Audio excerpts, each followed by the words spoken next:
My name's Knott, and I'm an assistant professor of English here at Columbus State.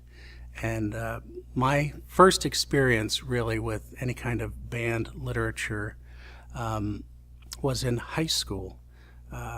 My English teacher, who inspired me to become an English teacher, her name was Sister Irene, and one of her favorite poets was Walt Whitman.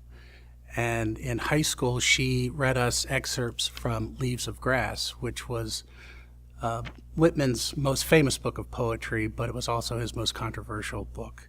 When it first came out in 1855, it was immediately banned by people as being too sexually charged.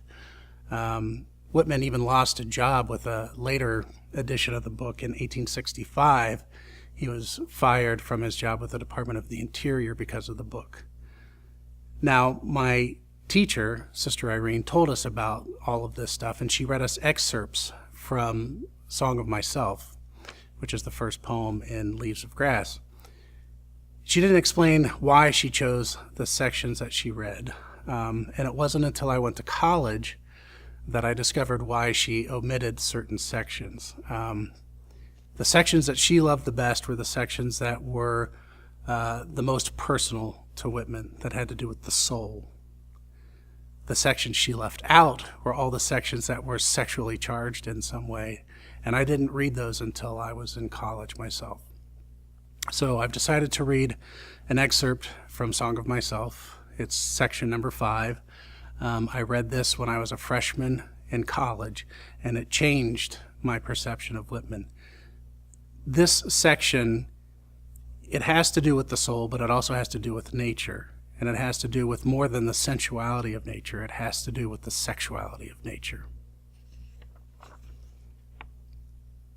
I believe in you, my soul. The other I am must not abase itself to you, and you must not be abased to the other. Loaf with me on the grass. Loose the stop from your throat.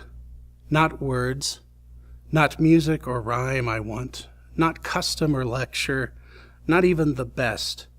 Only the lull I like, the hum of your valved voice.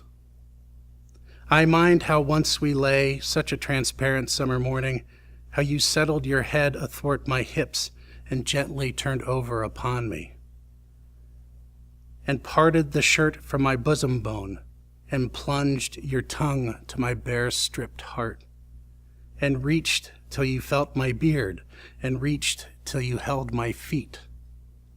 Swiftly arose and spread around me the peace and knowledge that pass all the argument of the earth. And I know that the hand of God is the promise of my own. And I know that the Spirit of God is the brother of my own.